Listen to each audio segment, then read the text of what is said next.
Hello everyone, RS academy पे आप सभी का स्वागत है। मैं अनुज मिश्रा आज आप लोगों को एक नया सब्जेक्ट पढ़ाने जा रहा हूं जिसका नाम है फंडामेंटल्स ऑफ मैकेनिकल इंजीनियरिंग।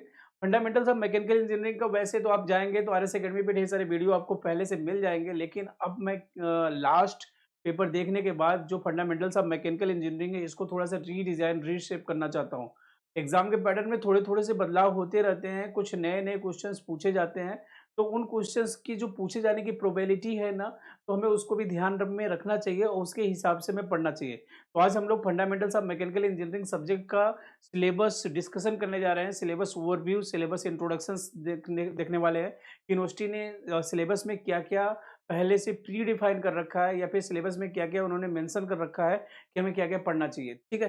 तो आज की क्लास में मैं यदि आपसे बोलूँ कि फंडामेंटल्स ऑफ मैकेनिकल इंजीनियरिंग में हमें क्या पढ़ना चाहिए, तो मैं आपसे बोलूँगा फंडामेंटल्स ऑफ मैकेनिकल इंजीनियरिंग में हमें वो टॉपिक तो ज़रूर पढ़ने चाहिए जो सिलेबस में मेंशन है। उसके अलावा भी हमें कुछ वो भी टॉपिक पढ़ने चाहिए जिनकी प्रोबेबिलिटी बनती है या फिर जहाँ से क्वेश्चन पूछे जा सकते हैं। तो जैसा कि आप देख रहे हैं यहाँ पे मैंने लिख रखा है वर्जन 2.0।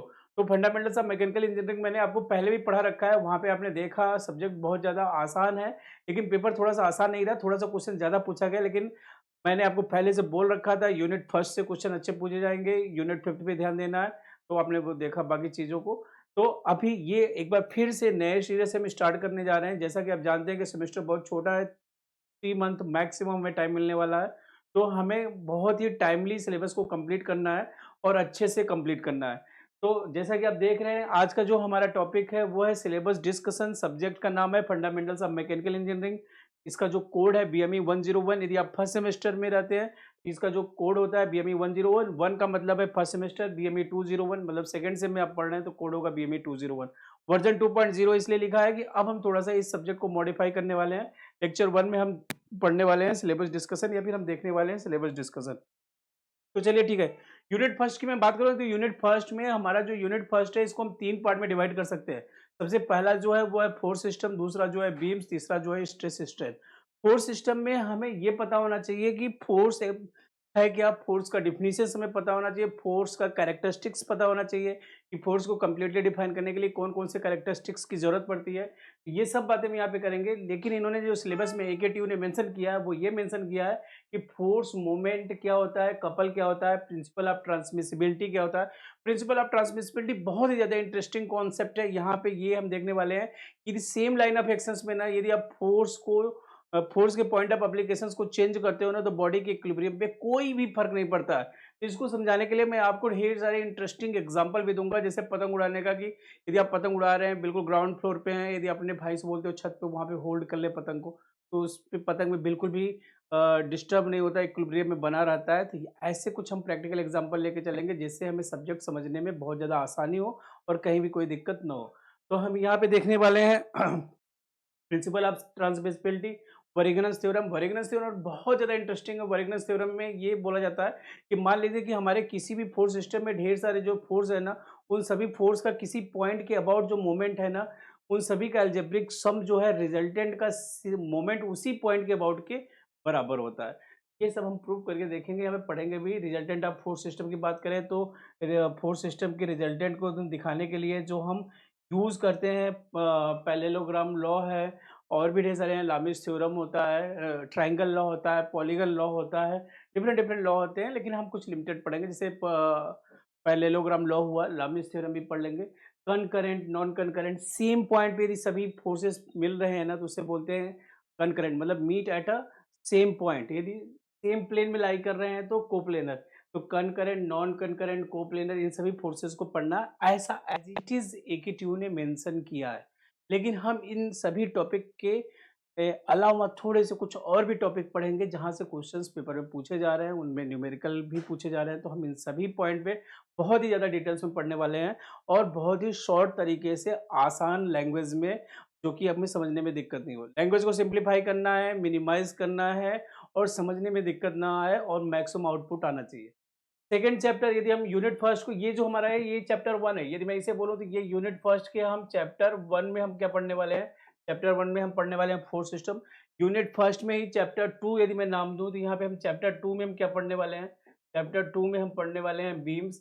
तो बीम्स आप जानते हैं, बीम्स कोई स्ट्रक्चरल मेंबर है जो कि ट्रांसवर्स शियर लोड को बियर करता है और यदि और भी डेफिनेशंस देना चाहें तो उसका एक जो डायमेंशंस होता है अदर जो 2 डायमेंशंस होते हैं उनके कंपैरिजन में बहुत ज़्यादा लॉन्ग होता है। यहाँ पे देखने वाले हैं, यहाँ पे हम सपोर्ट की बातें करने वाले हैं कि रोलर सपोर्ट क्या होता है, हिंज सपोर्ट क्या होता है, फिक्स सपोर्ट क्या होता है। वैसे तो इन्होंने मेंशन कर रखा है रोलर और हिंज, और प्रॉब्लम भी रोलर और हिंज पे आ रहा है। इन्होंने न्यूमेरिकल प्रॉब्लम की बातें नहीं की है, लेकिन न्यूमेरिकल प्रॉब्लम क्वेश्चंस पूछे जा रहे हैं एकेटीयू सेमेस्टर एग्जाम में, तो हम यहाँ पे बातें करेंगे। लोड्स की बात करें तो पॉइंट लोड क्या है, यूडीएल क्या है, यूबीएल है। ये जो मैंने सिलेबस लिखा है ना, एज इट इज एकेटीयू में लिखा है, बस मैंने उसको अरेंज कर लिया पॉइंट वाइज में। वहाँ पे उन्होंने सेंटेंस के फॉर्म में लिख रखा है, मैंने पॉइंट वाइज में मैनेज कर रखा है। तो फ्री बॉडी डायग्राम की बात करेंगे। फ्री बॉडी डायग्राम बेसिकली क्या, हमारा कोई फोर्स सिस्टम है, उस फोर्स सिस्टम में कितने लोड लग रहे हैं, क्या रिएक्शंस लग रहा है, उन सभी को हम स्केच किसी डायग्राम के थ्रू रिप्रेजेंट करेंगे। इक्विलिब्रियम इक्वेशंस की बात करें, सपोर्ट रिएक्शंस की बात करें, तो ये सब बातें यहाँ पे हम देखने वाले हैं बीम्स में। इक्विलिब्रियम इक्वेशंस की बात करें तो हमारे पास स्टैटिक इक्विलिब्रियम इक्वेशंस होता है, summation of all vertical forces should be zero, या फिर algebraic sum of all vertical forces should be zero, algebraic sum of all horizontal forces should be zero, moment about any point should be zero. ये equilibrium equations होता है, वहाँ पे हम ये सब बातें देखेंगे। फिर थर्ड चैप्टर हमारे पास जो है ना, थर्ड चैप्टर का नाम है स्ट्रेस स्ट्रेन। थर्ड चैप्टर हमारे पास क्या है, स्ट्रेस स्ट्रेन। यहाँ पे तो हम नॉर्मल स्ट्रेस, शियर स्ट्रेस क्या है और स्ट्रेन क्या है, इनके टाइप्स क्या है, ये भी हम पढ़ने वाले हैं यहाँ पे। उसके बाद हम देखेंगे हुक्स लॉ क्या होता है। फिर हम कुछ इलास्टिक कांस्टेंट देखने वाले हैं। इलास्टिक कांस्टेंट में क्या है, जैसे Young's modulus of elasticity, modulus of rigidity, bulk modulus, Poisson's ratio, इन सभी को देखने के बाद हम स्ट्रेस स्ट्रेन डायग्राम डक्टाइल और ब्रिटल मटेरियल के लिए और फैक्टर ऑफ सेफ्टी पढ़ेंगे। तो हमारा जो यूनिट फर्स्ट है वो कंप्लीट हो जाएगा। बहुत ही ज़्यादा इंटरेस्टिंग सब्जेक्ट है। सबसे अच्छी बात ये है कि आपको फर्स्ट लेक्चर से लेकर लास्ट लेक्चर तक बिल्कुल इंटरेस्ट बना रहेगा। कहीं पे भी आपको थोड़ा-सा भी बोरिंग नहीं फील होगा। बहुत अच्छा सब्जेक्ट, ठीक है? तो unit first, unit second, unit third, unit fourth, unit fifth की बात करें, सभी यूनिट अच्छे हैं। यूनिट फर्स्ट में 3 चैप्टर में पढ़ने वाले हैं। चैप्टर 1 में फोर्स सिस्टम, चैप्टर 2 में बीम्स, चैप्टर 3 में स्ट्रेस सिस्टम डायग्राम, ठीक है? उसके बाद यदि हम बात करें यूनिट सेकंड की, तो यूनिट सेकंड जो है वो आईसी इंजन और इलेक्ट्रिक व्हीकल्स पे बेस्ड है। तो इन्होंने सिलेबस में बिल्कुल क्लियरली मेंशन कर रखा है कि बेसिक डिफिनेशंस आप बताइए इसका, इंजन्स का और उसके कंपोनेंट्स क्या। कंपोनेंट्स नॉर्मली हम कंपोनेंट्स छोड़ के चलते हैं, लेकिन कंपोनेंट्स से क्वेश्चन बार बार एकेटीयू पूछता है, क्योंकि सिलेबस में मेंशन भी है। तो कंपोनेंट्स हमें अच्छे से पता होना चाहिए कि इंजन का सिलेंडर क्या है, इंजन ब्लॉक क्या है, पिस्टन क्या है, पिस्टन रिंग्स क्या है, कनेक्टिंग रॉड क्या है, इन सभी चीज़ों को हमें अच्छे से जानकारी होनी चाहिए। फिर इन्होंने मेंशन कर रखा है constructions and working of two stroke engine. Two stroke engine वो इंजन होते हैं जिसमें एक पावर साइकिल जो है, कोई भी इंजन 2 स्ट्रोक में, पिस्टन 2 बार टीडीसी से बीडीसी के बीच में मूव करता है। जब हम डिटेल्स में पढ़ेंगे तो ये बातें देखने वाले हैं। साथ ही साथ हम देखने वाले हैं construction and working of 4 stroke engine. 4 stroke engine की हम बातें करेंगे। 4 स्ट्रोक इंजन में एक पावर साइकिल, हमारा जो इंजन होता है वो 4 स्ट्रोक में कंप्लीट करता है। इसका मतलब पिस्टन जो है टीडीसी से बीडीसी के बीच में 4 बार मूव करता है। फिर साथ ही साथ ये भी पूछा गया है कि एसआई और सीआई इंजन में क्या डिफरेंस है, merits and demerits. Merits demerits basically है क्या ना, ये एडवांटेज एंड डिसएडवांटेज है। तो यहाँ पे जो हमारा इंजन है ना, आईसी इंजन है ना, इसके एडवांटेज एंड डिसएडवांटेज हम दिखाएंगे। किसके बिहाफ में दिखाएंगे, इंटरनल कंबशन इंजन का हम एडवांटेज एंड डिसएडवांटेज दिखाएंगे एक्सटर्नल कंबशन इंजन के बिहाफ पे। तो ये यहाँ पे ये डाउट्स हमें क्लियर होना चाहिए कि मेरिट्स डीमेरिट्स क्या एडवांटेज डिसएडवांटेज है इंटरनल कंबशन इंजन का एक्सटर्नल कंबशन इंजन के बिहाफ पे बताने वाले हैं। साथ ही साथ स्कैवेंजिंग प्रोसेस दिखाने वाले हैं। स्कैवेंजिंग प्रोसेस क्या है, process of removing burn gases with the help of fresh charge. जब हम सब्जेक्ट पढ़ेंगे तो वहाँ पे देखेंगे स्कैवेंजिंग बेसिकली जो यूज होता है टर्म, ये 2 स्ट्रोक इंजन के लिए यूज होता है, ठीक है? यहाँ पे हमारा आईसी इंजन कंप्लीट हो जाएगा। तो यहाँ पे डिफरेंस हम देख लेंगे, 2 स्ट्रोक 4 स्ट्रोक इंजन में क्या डिफरेंस है, एसआई सीआई में क्या डिफरेंस है। एसआई इंजन एक्चुअली में स्पार्क इग्निशन इंजन होता है। पेट्रोल इंजन को हम एक डिफरेंट नेम से भी बोलते हैं, उसको बोलते हैं spark ignition engine. Diesel engine को हम एक डिफरेंट नेम से बोलते हैं, जिसे हम बोलते हैं कंप्रेशन इग्निशन इंजन, ठीक है? इसके बाद बात आती है इलेक्ट्रिक व्हीकल्स या फिर हाइब्रिड इलेक्ट्रिक व्हीकल्स। यहाँ पे इलेक्ट्रिक व्हीकल्स में हमें जैसे कंपोनेंट पढ़ने में, कंपोनेंट इलेक्ट्रिक व्हीकल्स क्या है, इलेक्ट्रिक व्हीकल बैटरीज क्या है। बैटरीज बहुत इंपॉर्टेंट है, बैटरी से क्वेश्चन इस बार भी पूछा गया, तो बैटरीज पता होना चाहिए। तो यहाँ बैटरी देखेंगे, चार्जर देखेंगे, ड्राइवर्स देखेंगे, ट्रांसमिशन एंड पावर डिवाइसेस ये क्या है। साथ ही साथ हमें ये भी पता होना चाहिए क्या इसका एडवांटेज है, डिसएडवांटेज है। डिसएडवांटेज की बात करें तो हमारा जो अभी चार्जिंग स्टेशन है वो इजीली अवेलेबल नहीं है। आप मान लो एक लंबे टूर पे चले जाओ तो वहाँ पे अवेलेबल नहीं है, तो इसकी बात है। हाइब्रिड इलेक्ट्रिक व्हीकल्स की बात करें तो हाइब्रिड इलेक्ट्रिक व्हीकल्स जो है ना, हमारे इलेक्ट्रिक व्हीकल्स में हम जो ट्रेडिशनल फ्यूल पे भी जो इंजन चल रहे हैं ना, उनको एक साथ कंबाइन कर दिया। मतलब इसमें दो दो चीज़ें हैं, फ्यूल से भी चल सकता है और बैटरीज भी, इलेक्ट्रिक व्हीकल्स भी है। तो इसकी बातें करने वाले हैं। ड्राइव ट्रेन कंपोनेंट क्या है, एडवांटेज क्या है, हाइब्रिड इलेक्ट्रिक व्हीकल्स की इतना टॉपिक पढ़ लेंगे तो हमारा यूनिट सेकंड जो है वो कंप्लीट हो जाएगा। यूनिट सेकंड में कोई भी न्यूमेरिकल नहीं बनता। यूनिट फर्स्ट से अच्छे खासे न्यूमेरिकल आते हैं, यूनिट सेकंड से कोई भी न्यूमेरिकल नहीं पड़ता। आसान है, बहुत ज़्यादा एनिमेशंस वीडियो हम देखने वाले हैं कि पिस्टन कैसे मूव करेगा टीडीसी से बीडीसी के बीच में, बीडीसी से टीडीसी के बीच में, और इन सभी जितने भी टॉपिक हैं ना उनको बिल्कुल मिनिमम टर्म, मिनिमम सेंटेंस में हम कंप्लीट करेंगे, समझेंगे ज़्यादा, लिखेंगे कम। ठीक है? तो नेक्स्ट हमारे पास जो है वो है यूनिट थर्ड। यूनिट थर्ड की बात करें तो यूनिट थर्ड में हम पढ़ने वाले हैं रेफ्रिजरेशन एंड एयर कंडीशनिंग। आपके घर में जो फ्रिज है ना, उस फ्रिज का एक बेसिकली जो साइंटिफिक नेम है ना वो रेफ्रिजरेटर है। वैसे से आप कोशिश करेंगे रेफ्रिजरेटर बोलने का, उसमें जो प्रोसेस होता है उसे हम बोलते हैं रेफ्रिजरेशन। तो हमारे सिलेबस में मेंशन है कि रेफ्रिजरेटिंग इफेक्ट क्या होता है। मतलब refrigerating effect nothing, it is just a cooling effect. क्या कूलिंग इफेक्ट है? टर्न ऑफ रेफ्रिजरेशन, इसे हम 1 टीआर भी बोलते हैं। 1 टीआर इक्वल टू 3.5 किलोवाट। कभी-कभी आपके घरों में क्या होता है कि कोई एसी लगवाता है तो बोलता है 1 टन का एसी लगवाया है। जब पहली बार कोई नया-नया सुनता है ना तो टन का मतलब समझता है वेट, 1 कुंटल का होगा। टन जो है ये वेट नहीं है, ये कूलिंग कैपेसिटी को डिफाइन कर रहा है। तो यदि 1 टन का एसी लगा रखा है ना, इसका मतलब ये है 3.5 किलो जूल पर सेकंड हीट को वो रिजेक्ट करने वाला। तो वो जो एसी लगा है कितने टन का लगा है? 1 टन का एसी। ये सब बातें जब हम पढ़ेंगे ना तो हम डिटेल्स में ये देखने वाले हैं, कोफिशिएंट ऑफ परफॉर्मेंस देखेंगे। हमारा जो इंजन होता है ना, इंजन की हम परफॉर्मेंस मेजर करते हैं इन टर्म्स ऑफ एफिशिएंसी। वो पावर प्रोड्यूसिंग डिवाइस है, लेकिन हमारा जो रेफ्रिजरेटर और हीट पंप है ना, इसकी हम परफॉर्मेंस मेजर करते हैं इन टर्म्स ऑफ सीओपी। ये पावर कंज्यूमिंग डिवाइस है। जितने पावर कंज्यूमिंग डिवाइस है ना उन सभी का जो हम सीओ परफॉर्मेंस मेजर करते हैं इन टर्म्स ऑफ सीओपी। ठीक है, तो ये हम यहाँ पे बातें करने वाले हैं। मेथड्स ऑफ रेफ्रिजरेशन देखने वाले हैं, नेचुरल कितने हैं, आर्टिफिशियल कौन से हैं, इन सब की। जैसे आप आर्टिफिशियल में बात करें तो vapour compression refrigeration system, vapour absorption refrigeration system, तो एयर रेफ्रिजरेशन सिस्टम, आगे इनको हम डिटेल्स में पढ़ेंगे। फिर बात आती है कंस्ट्रक्शन और वर्किंग ऑफ डोमेस्टिक रेफ्रिजरेटर। आपके घर में जो फ्रीज है ना, वो डोमेस्टिक रेफ्रिजरेटर वो कैसे काम करता है, उसमें कितने कंपोनेंट हैं, कैसे कैसे क्या प्रोसेस होंगे। तो हमारे जो डोमेस्टिक रेफ्रिजरेटर है ना, उसमें 4 कंपोनेंट मेजर हैं। एक है इओपरेटर, इओपरेटर हीट को एब्जॉर्ब करता है। दूसरा जो कंपोनेंट है ना वो है कंप्रेशर। क्या है? कंप्रेशर है। तो दूसरा कंपोनेंट है कंप्रेशर। तीसरा कंपोनेंट जो है वो क्या है? कंडेंसर। क्या है? कंडेंसर। कंडेंसर जो होता है हमारे डोमेस्टिक रेफ्रिजरेटर के बिल्कुल पीछे लगा होता है, जो ट्यूब्स ब्लैक कलर की ना, वो कंडेंसर ट्यूब्स है। फिर चौथा जो है वो है एक्सपेंशन डिवाइस या कैपिलरी ट्यूब। ये 4 कंपोनेंट है ना, इन 4 कंपोनेंट की हेल्प से पूरा का पूरा रेफ्रिजरेशन सिस्टम काम करता है। इवेपोरेटर क्या करेगा, कंप्रेसर क्या करेगा, कंडेंसर क्या करेगा, कैपिलरी ट्यूब क्या करेगा, इन सबको बहुत आसानी से अच्छे से पढ़ेंगे जब हम लोग ये सब्जेक्ट पढ़ने लगेंगे। तो ये देखने के बाद कॉन्सेप्ट ऑफ हीट पंप देखेंगे। हीट पंप बिल्कुल रेफ्रिजरेटर की तरह ही है, बस यहाँ पे जो डिजायर्ड इफेक्ट है, रेफ्रिजरेटर कूलिंग करता है, ये हीटिंग करेगा। बाकी इसका जो प्रिंसिपल ऑफ वर्किंग है, जो नेचर ऑफ हीट फ्लो है, सब कुछ एज इट इज वैसा ही होगा। तो यहाँ पे एयर कंडीशनिंग की बात करें तो इसका मीनिंग क्या है, इसका एप्लीकेशंस क्या है, और साथ ही साथ हम पढ़ने वाले ह्यूमिडिटी की। आप बोलते हैं ना बहुत ज़्यादा ह्यूमिडिटी है, ह्यूमिडिटी का मतलब क्या है? चिपचिपापन, आपके फेस पे बहुत ज़्यादा स्टिकी फेस हो गया, लेकिन इसका मतलब क्या है? आप बोलेंगे ड्राई, बहुत ज़्यादा डीबीटी क्या है, डब्ल्यूबीटी क्या है, ड्यू पॉइंट टेम्परेचर है। गर्मी के दिनों में आप अपने बॉटल में चिल्ड पानी रखते हो तो उसके सरफेस पे चारों तरफ क्यों एकदम बिल्कुल गीला-गीला पानी आ जाता है। कोल्ड ड्रिंक का बॉटल जैसे फ्रिज से निकालो उसके चारों तरफ क्यों गीला-गीला पानी आ जाता है।